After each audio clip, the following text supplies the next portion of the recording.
man tumumo, tanging siya siya Kristo, isinugo ng Ama. Siya ay mabuti, ang aking hari.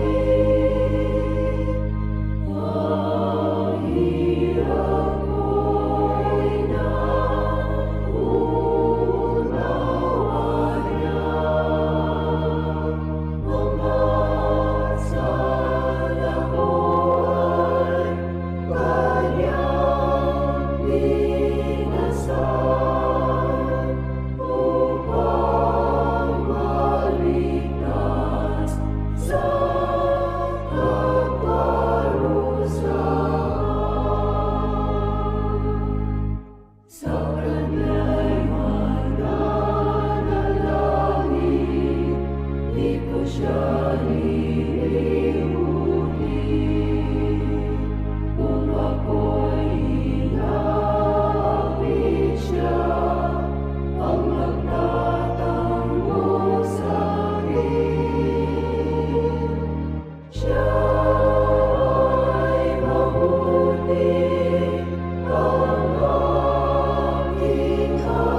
Ama naming Yahuwah, dakila po namin Diyos. Pinupurit, sinasamba namin ang iyong dakilang pangalan. Magpapasalamat kami muli ng napakarami po sapagkat tinipon mo kaming iyong mga alipin, taglay ang iisang pananampalataya, pag-asa, patuloy naming sambahin, purihin ang iyong dakilang pangalan. Inaanyayahan ka namin muli, Ama, pakilukuban kami ng iyong Espiritu sa buong panahon po ng aming pag-aaral. Nawa patuloy naming maranasan ang iyong pagsama, ang pagpapalakas mo sa amin, sapagkat ito naman po talaga ang aming kailangan. Ikaw lamang ang kailangan namin sa buhay namin upang kami ay makapagpatuloy, maganap namin ang aming mga sagutin sa iyo, maluwalhating lubos namin ang iyong dakilang pangalan. Nawa po patuloy basbasan ng puso at isipan ng bawat isa sa amin sa gagawin naming pag-aaral. Pakinabangan namin lagi ang iyong mga salita. Siyang lagi namin maging gabay sa buhay na ito. Siyang lagi namin maging sanggalang kung kami makapagpatuloy pagtagumpayan namin lahat ng pagsubok, kasamaan ng mundo. Manatili kaming karapat-dapat sa iyong dakilang harapan. Panginoong Yahusya, sinasamba rin namin, dinadakilang iyong pangalan. Narito kaming mga lingkod mo, natitipon sa iyong pangalan. Nawa po, patuloy mo kaming palakasin pa sa bawat pagharap namin sa mga pagsubok, pagharap namin sa mga kahirapan ng mundo, ng buhay namin. Tulungan kaming magtagumpay. Tulungan kaming makapagpatuloy hanggang wakas. Sa iyo'y magtapat at manatiling ang aming buong katapatan sa iyo at sa ating dakilang Yahuwah. Lagi mo pong pakipamagitan, mga panalangin ng iyong mga lingkod. Bawat sambahayang sa iyo ay nagmamakaawa. May mga suliranin sa kanilang hanap buhay, sa kanilang mga karamdaman. Patuloy pong ipagkaloob ang mga kasagutan upang makapagpatuloy kami sa ganitong mga paglilingkod, pagpupuri sa iyo at sa ating dakilang Ama. Yahuwah, aming Diyos, muli po, pakibasbasan ang mga sinimpang handog ng iyong mga alipin. Patuloy na pakibasbasan ang aming mga kabuhayan upang makapagpatuloy kami sa ganitong mga paglilingkod, pagpupuri sa iyong pangalan. Muli po, hinihiling na namin ang lahat sa tanging pangalan po ng Panginoong Yahusya. Amen.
Shabbat Shalom mga mahal na kapatid. Nagpapasalamat muli tayo ng napakarami sa ating dakilang Yahuwah at Panginoong Yahusya sapagkat tayo ay muling tinipon upang magpatuloy po sa pag-aaral ng mga dalisay na katotohanan na nakasulat po sa Biblia. Ang paksa ng leksyon na ating pong pag-aaral ng mga kapatid, gaya ng ating nababasa sa ating mga screen, linisin ang ating budhi. Nalalaman po natin na bilang mga nilalang ng ating Panginoong Yahuwah, tayo po ay higit na natatangi sa lahat ng kanyang mga nilalang sapagkat tayo nga po ay nilikha hango sa kanyang wangis. Ibig sabihin, tayo po ay nilikha batay sa kanyang pag-ibig at sa kanyang kabanalan. Kaya meron po tayong kakayanan na mamuhay sa pag-ibig para ating maingatan yung ating kaugnayan po natin sa kanya. At meron din tayong kakayanang mag-isip para malaman natin kung alin ang tama at alin po ang mali. At ito po ay nagagawa natin sa pamamagitan ng pagkakaloob niya sa atin na tinatawag po na budhi. Dahil ito pong budhi ang tumutulong po sa atin, mga kapatid, para malaman natin kung ang atin po bang nagagawa ay katwir at kalooban pa rin ng Diyos. At ito rin po ang nagsasabi sakaling tayo ay nakagagawa na ng kasalanan sa harapan ng ating Panginoong Yahuwah. Kaya masasabi po natin na yung budhi po natin, mga kapatid, ay parang ating mga saksi or witness po natin sa ating mga ginagawa at sa ating mga iniisip. Kaya pwede po niya na tayo ay depensahan o pwede rin tayong akusahan batay sa ating pong iniisip at ating mga ginagawa.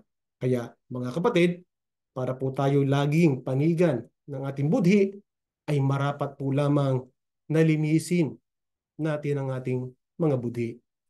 Ano po ba ang kahalagahan, mga kapatid, ng pagkakaroon ng malinis na budhi? Mag-umpisa muli tayo ng pagbasa sa aklat po ng unang Timoteo sa 1:18 hanggang 19.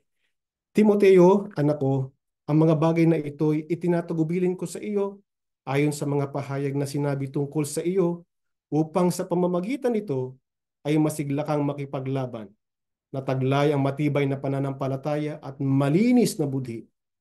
May mga taong hindi sumunod sa kanilang budhi at dahil dito, ang pananampalataya nila ay natulad sa isang barkong nawasak. Gano'n po kahalaga, mga kapatid, ang pagsunod o yung pagkakaroon ng malinis na budhi, napakahalaga, mga kapatid. Nasabi, para magkaroon po tayo ng matibay na pananampalataya. At dagdag pa ng Biblia, para maging masigla tayo sa ating pong pakikipaglaban. Ano naman po ang kasamaan kapag hindi tayo sumunod sa ating mga budhi? Ang sabi pa rin po ng Biblia, ang pananampalataya natin ay matutulad sa isang barkong nawasak. Siguro nakakita na po tayo o nakapanood tayo ng mga barkong nawasak. Yung tinatawag na shipwreck. Di po ba, mga kapatid? Kapag po ba ang isang barko nawasak, lumubog, ano pong mangyayari doon, mga kapatid? May angat pa ba natin yun? Hindi na po. Mananatili yun sa ilalim ng karagatan na parang isang bagay na baga, nawala na yung kahit pa ganong kalaki yung barkong yun, kagandahan ng barkong yun, wala na, tuluyang naglaho na. Kaya kitang-kita natin dito, mga kapatid, yung kasamaan ng hindi po natin pagsunod sa ating po mga budhi. Kaya ano lamang po ang itinuturo sa atin dito ng Biblia? Kinakailangan po ay ating pakinggan yung ating budhi at wag po nating babaliwalain. Paano po ba nasisira ang ating pananampalataya ng hindi pagsunod po sa ating budhi? Efeso 4:19, nawalan na sila ng kahihiyan, kaya nawili sila sa kahalayan at laging sabik na sabik gumawa ng karumihan. Totoo po yan, mga kapatid. Di po ba? Kung mapapansin nyo, yung mga tao sa paligid natin, sino po ba yung mga taong lagi natin nakikita sa paggawa ng karumihan at ng mga kahalayan? Di po ba yung mga tao na halos wala nang pakialam sa sasabihin po ng tao sa kanila? Dahil ang sabi nga po ng Biblia, sila ay nawalan na po ng kahihiyan. Ganyan din po ang epekto sa atin kapag hindi po tayo sumunod sa ating mga budhi. Sa ibang salita po, mga kapatid, yung konsensya o yung budhi po nila ay hindi na gumagana. Hindi na po gumagana yung tinatawag ng moral compass. Di po ba yung compass, alam naman natin, yun yung magtuturo sa atin ng direksyon kung saan tayo tutungo. Kaya kapag sira na yung moral compass ng isang tao, wala na po yung pinaka-guide o yung direksyon para malaman niya kung alin yung tama at ang alin ang mali. Kaya ano na lamang po ang nagagawa ng tao kapag hindi na gumagana yung konsensya? Ang sabi nga po sa ating binasa, nawiwili sila sa kahalayan at laging sabik na sabik gumawa ng karumihan. Meron pong mga tao nagsasabi, pinangangatwiranan, kapatid, ako naman sinusunod ko lang naman yung dikta ng aking damdamin. Kumbaga, sinusunod ko lang yung dikta ng aking konsensya. Iba naman, sinasabi, ako naman, mga kapatid, masaya naman ako sa aking ginagawa. Kumbaga, hindi naman ako binabagabag ng aking konsensya. Kaya tama yung aking iniisip, tama yung aking desisyon kung hindi ako nagkakasala. Ganun po ba yun, mga kapatid? Ganun po ba yun? Na kahit ano yung maidikta sa atin ng damdamin, sa ating susundin, kahit dahil doon tayo masaya. Hindi po ganun, mga kapatid. Hindi po basta, hindi natin basta lamang pakikinggan ang dikta ng ating damdamin.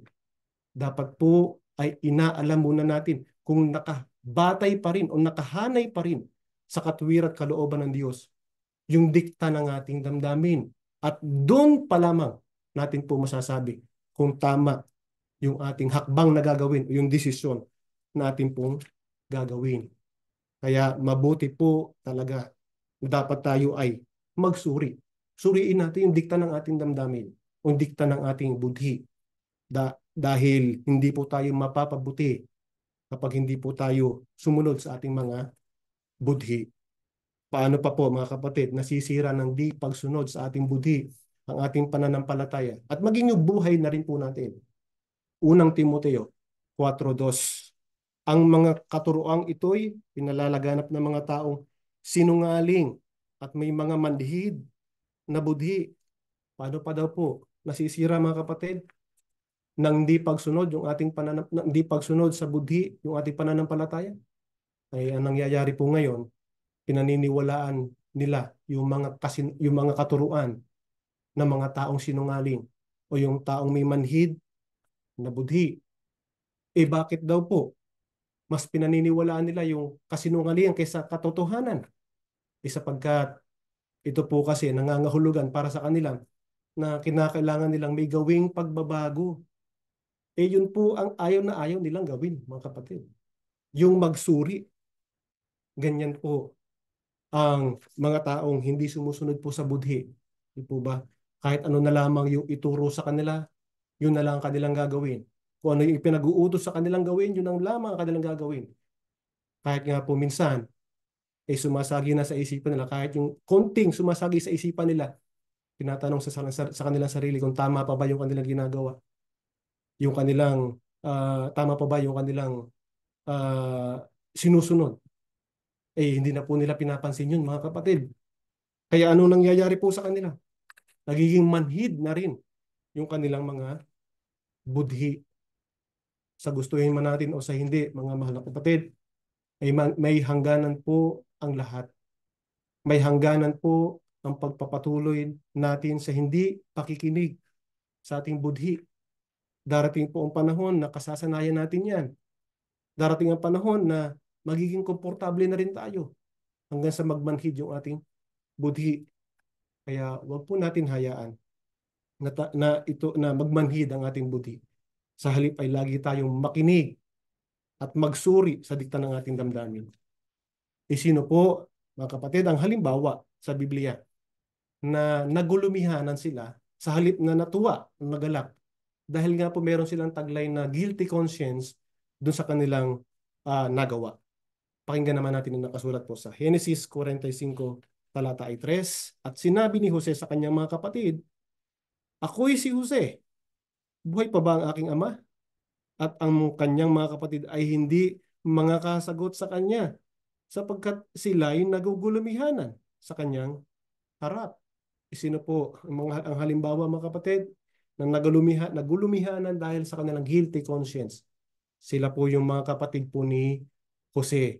Ito naman po ay alam na natin itong kwentong ito, mga kapatid.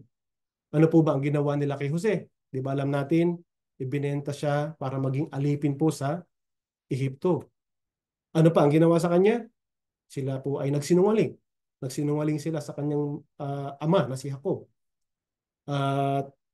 At inilihim nila yung kanilang ginawa doon sa kanyang kapatid. Kaya ano na lang po nangyari? Nung muli silang nagkita, nung nagkita-kita silang magkakapatid, ang sabi nga po sa atin, nagulumihanan sila. Sa halip na sila ay nagalak o natuwa na nakita nila ang kanilang kapatid. Iisipin po natin, di po ba? Kung tutusin, isa sanang napakasayang pagkikita. Isang masayang reunion bilang magkakapatid. Pero dahil nga po sa kanilang guilty conscience, dahil sa kanilang kahihiyan at sa takot po nila, ay sila ay nagulumihanan sa harapan po ni Jose.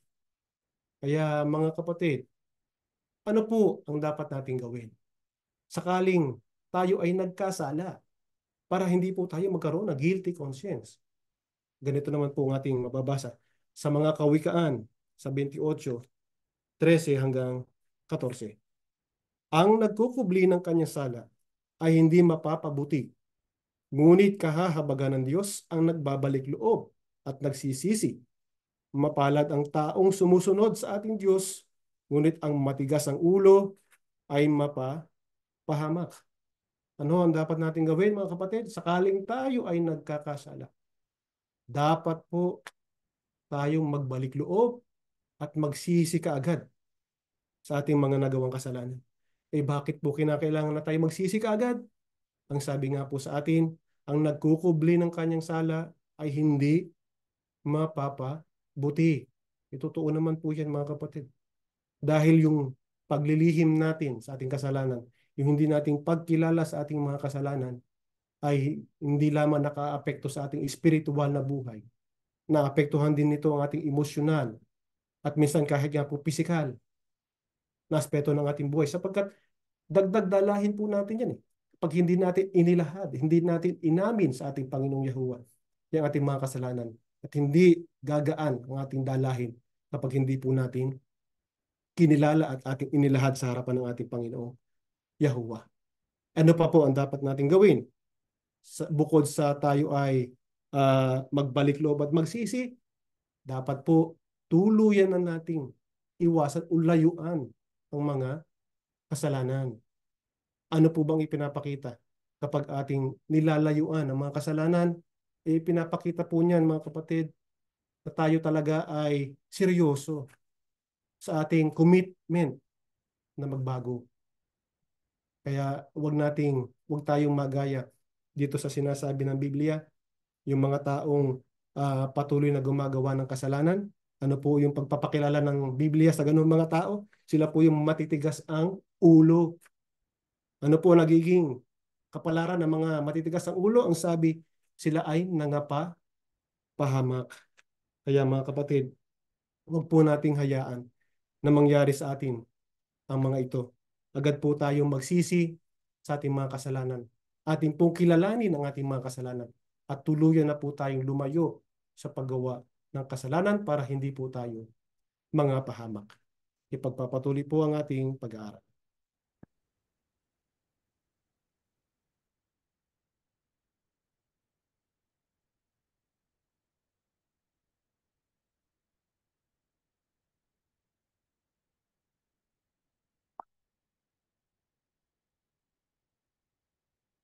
Mga mahal na kapatid, ang binasa sa atin kanina ay ang nagkukublian niya ng kanyang sala ay hindi mapapabuti, ngunit kahahabagan ng Diyos ang nagbabalik loob at nagsisisi. Ang tao pong nagbabalik loob at nagsisisi ay tumatalikod sa mga kasalanan. Ang ating pong Diyos na si Yahuwah ay may paanyaya matapos nating talikuran ang kasalanan. Ano po ang paanyaya sa atin ni Yahuwah kapag ating talikuran ang kasalanan?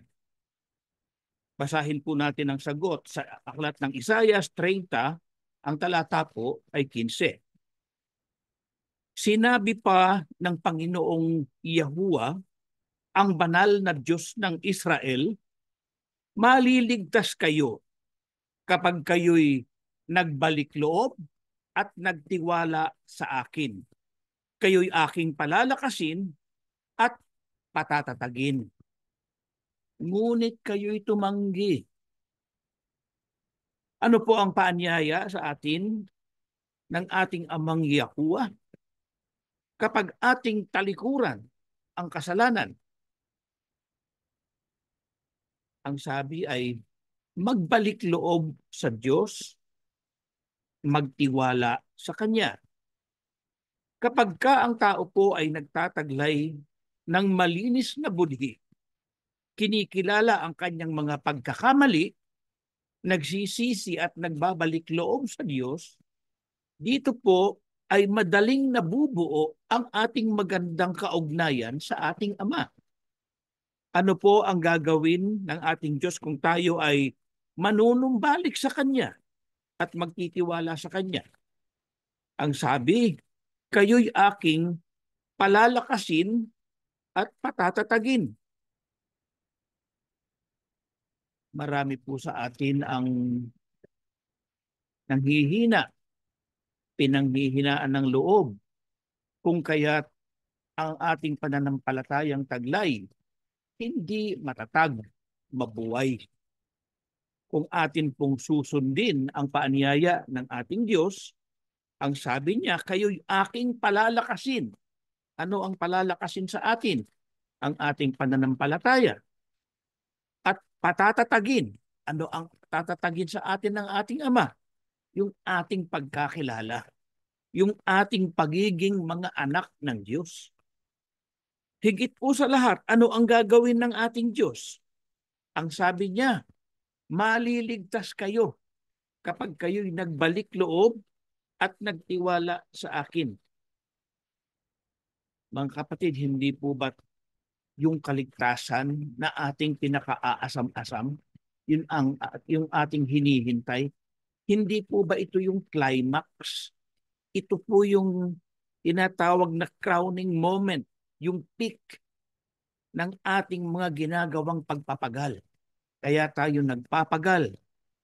Kaya tayo nagtitiis upang maipagpatuloy natin, mga kapatid, ang ating paglilingkod sa ating Diyos kapag tayo ay naligtas, kapag tayo ay nasa piling na ng ating Diyos, makapagpapatuloy tayo sa ating ginagawang paglilingkod sa Kanya. Pero ang malungkot po, dun sa huling sentence ng ating binasa, ang sabi, ngunit kayo'y tumanggi. Opo, sapagkat may mga taong talagang tumatanggi sa kaligtasan. Sino ba yung mga taong tumatanggi sa kaligtasan? Kaligtasan na tinatanggihan pa. Sino po ba yung mga yun?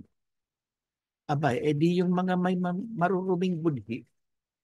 Yung mga hindi naniniwala na mayroon palang pagliligtas. Yung mga taong tinanggihan ang tagapagligtas. Sila yung mga yun. Tumanggi sa kaligtasan. Bakit po ang iba, imbis na hanapin ang Diyos, iniiwasan pa?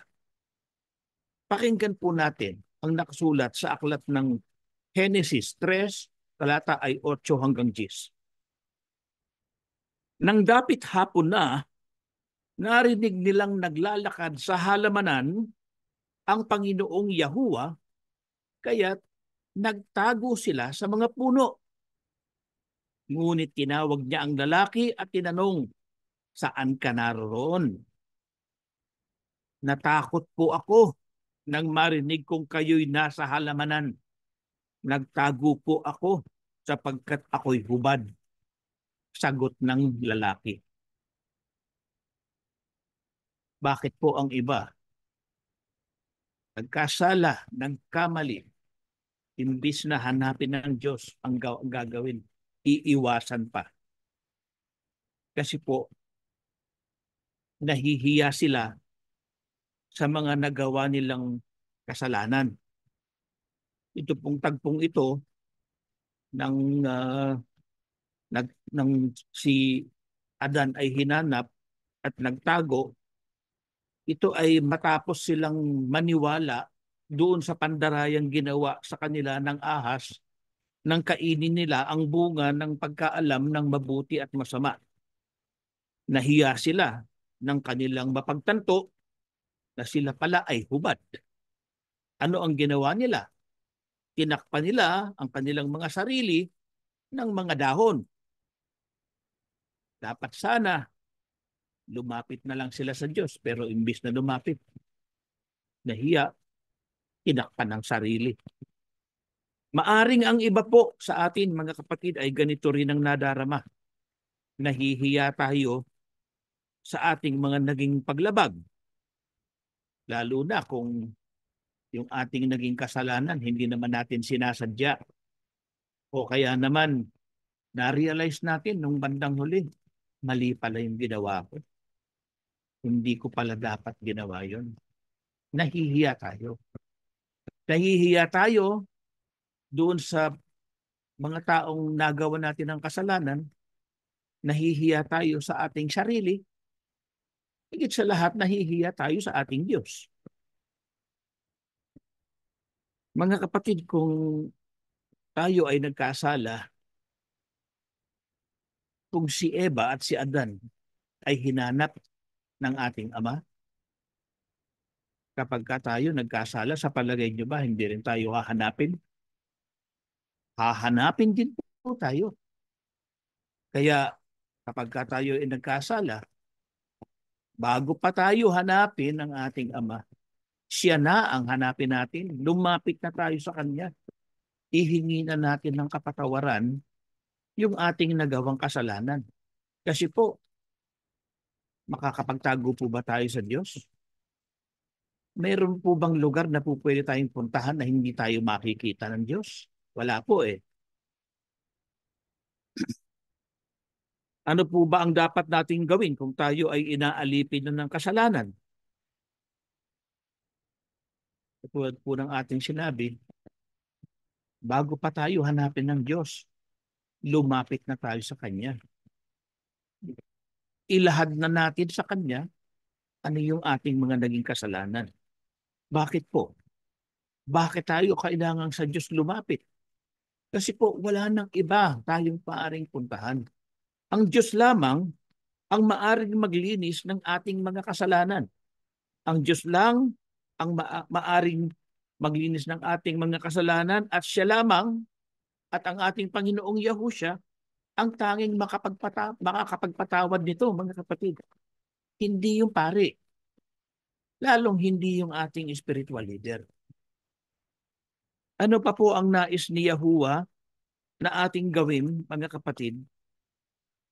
Basahin po natin ang sagot, ang nakatala sa aklat ng Isaias 1:18 hanggang 19. Sinabi pa ni Yahuwah, halika kayo't pag-usapan natin ito. Kung gaano man karumi ang inyong mga kasalanan, lilinisin ko yan para maging malinis kayo. Kung susunod lang kayo sa akin, ay pagpapalain ko kayo.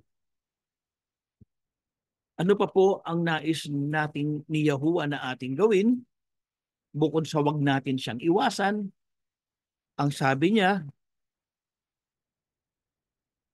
pag-usapan natin ito. Ito po yung nais ni Yahuwah. Paano po natin pag-uusapan ito? Hanapin natin si Yahuwah.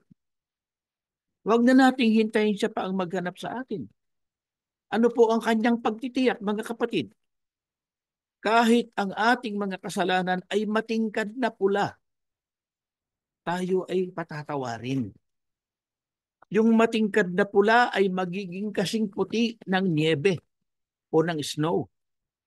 Ano lamang po ang kanyang hinahanap sa atin, mga kapatid? Maging handa po tayo sa pagsunod. Ano po ang isang matibay na katunayan?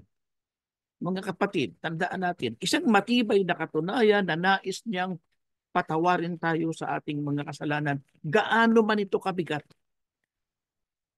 isinugo po niya sa atin ang kanyang bugtong na anak bilang pantubos sa ating mga kasalanan. Si Yahushua po ang namatay upang tayo ay mabuhay. Si Yahushua ang daan upang tayo ay makipagkasundo sa Diyos. Hindi ba kanyang sinabi, I am the way, the truth, and the life. No one comes to the Father except through me. Siya lamang po ang daan eh. Wala nang iba. Ano ang nangyari sa atin dahil sa kanyang dugo na nabuhos? Yung pong ating budhing makasalanan ay kanyang nilinis. Nilinis ng kanyang dugo. Ano po ang dapat nating idalangin at ipagmakaawa sa ating Diyos, mga kapatid, kapag ka tayo'y naaalipin ng kasalanan. Sa aklat po ng mga awit, 51, mga talatang 10 hanggang 12. Isang pusong tapat sa aki likhain. Bigyan mo, O Diyos, ng bagong damdamin. Sa iyong harapay, huwag akong alisin.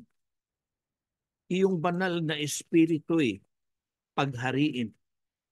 Ang galak na dulot ng iyong pagliligtas, ibalik at ako po ay gawin mong tapat. Ano po ang dapat nating gawin? Ang dapat nating idalangin, mga kapatid, ipagmakaawa natin sa ating Diyos. Ipagmakaawa tayo na natin po na likhaan tayo ng isang pusong malinis, espiritong tapat. Ano pa po?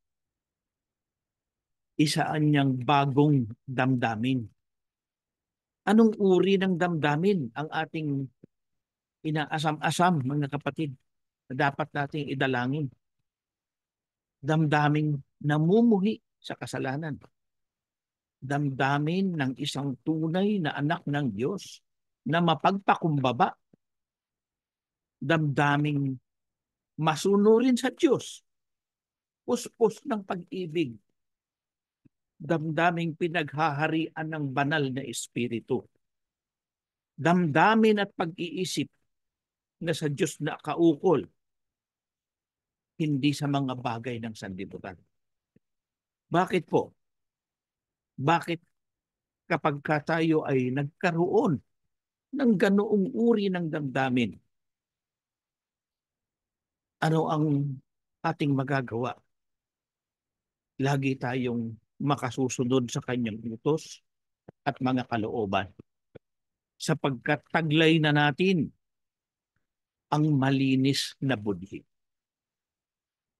Ano po ang ipinapahayag ng Diyos sa mga mapagpakumbaba, sa mga nagsisisi at nanunumbalik sa Kanya, mga kapatid? Ito po mga huling talata na ating babasahin bago tayo manalangin. Sasabihin, Isaias po, 57:14 hanggang 15, sasabihin ko, ayusin ninyo ang daan na dadaanan ng aking mga mamamayan. Ito pa ang sinasabi ng kataas-taasang Diyos, ang banal na Diyos na nabubuhay magpakailanman. Nakatira ako sa mataas at banal na lugar. Pero nakatira rin akong kasama ng mga mapagpakumbaba at nagsisisi para sila'y palakasin ko. Ano po ang pinapahayag ng Diyos? Kanyang mga anak na mapagpakumbaba, nagsisisi at nanunumbalik sa Kanya. Mga kapatid, ang Diyos bagamat nakatira sa mataas at banal na lugar, gayon may nakatira rin siya kasama ng mga pagpakumbaba at nagsisisi.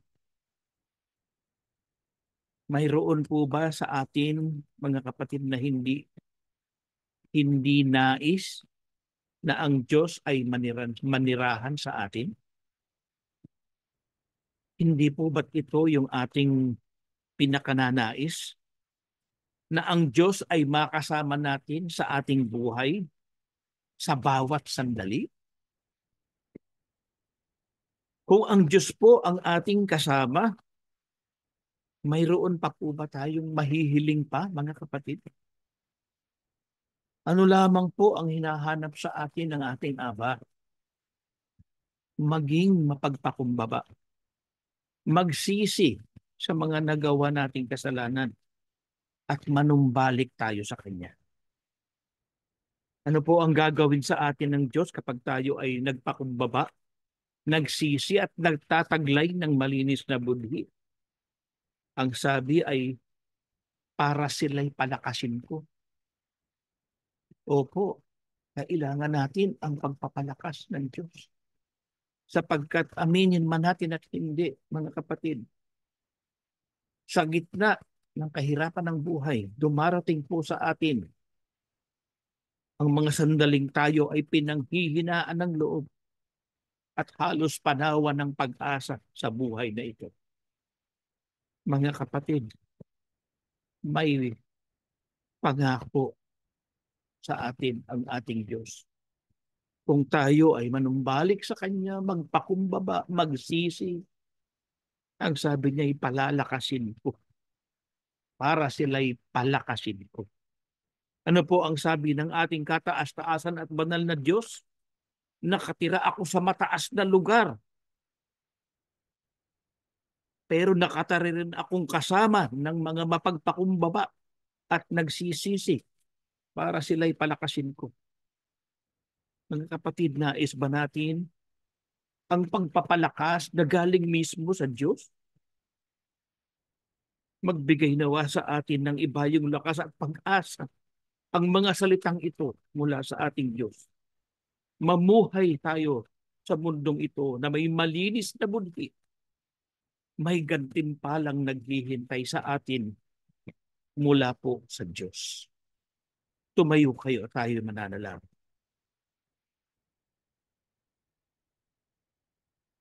Ama namin, Yahuwah, narito na po kami, ang iyong mga hamak na mga lingkod. Nagpapasalamat po kami ng maraming sapagkat patuloy naming tinatanggap ang iyong mga saway, ang iyong mga aral. Ito ang nagpapatibay po sa amin. Ito ang dahilan kung bakit kami nagtitiis at nagtitiyaga, naglilingkod sa iyo, sapagkat ikaw lamang po ang makapaglilinis ng aming budhi, ang makapagpapatawad ng aming mga kasalanan.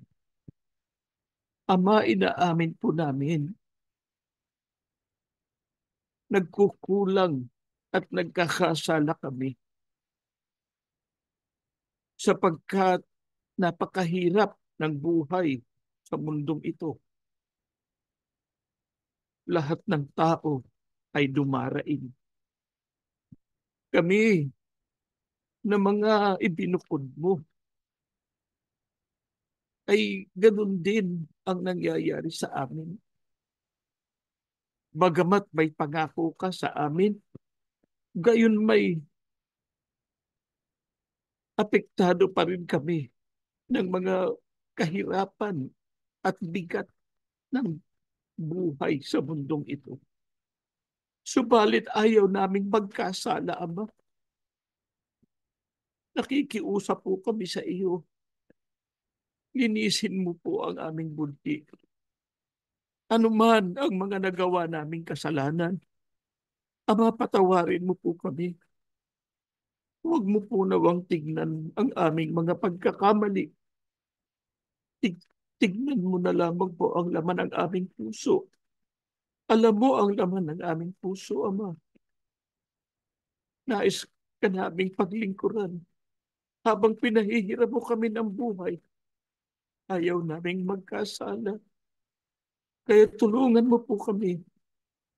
Ano man ang dumating sa aming buhay, mapagtagumpayan po namin upang nang sa gayon, kapag tinatanggap namin ang pagpapalakas na nagmumula sa iyo, Ama, makita mong magiging malakas at matatag ang bawat isa sa amin upang dyan sa bayang inilalaan mo sa iyong mga anak, magkasama-sama po kami.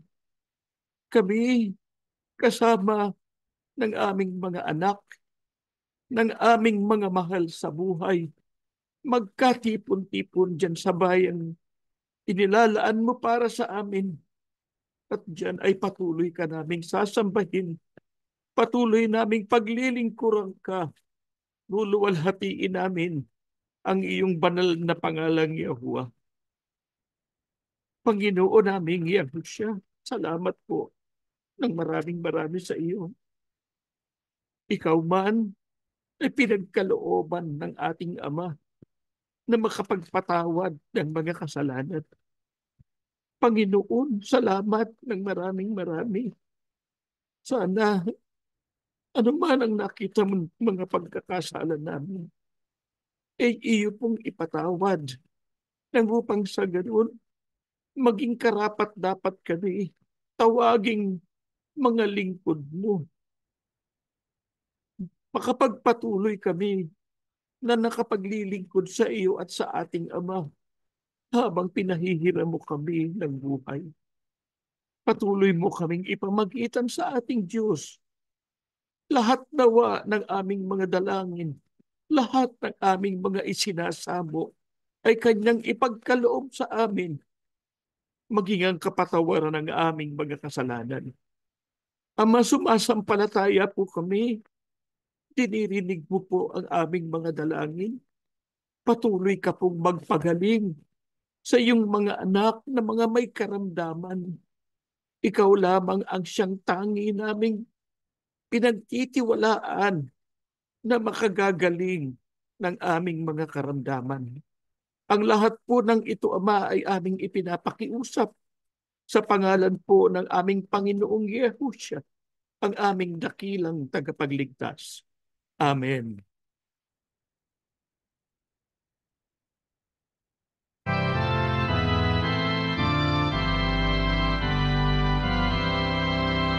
Tingin mo ay asyaran, si Yahuwah ay ang malalim, si Yahuwah lamang. Buong puso kaluluwa, at lakas mo siyang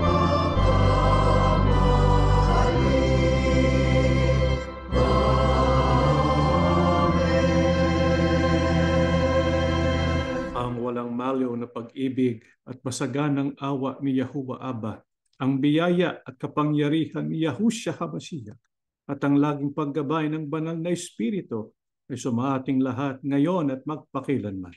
Amen.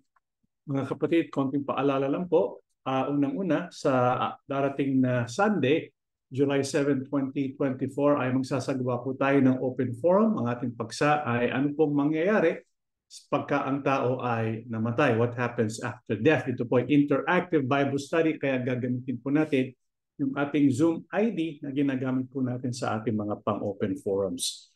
Again, July 7, 9 a.m. Pacific Standard Time. Kaya sa Manila time, ito po yata ay midnight.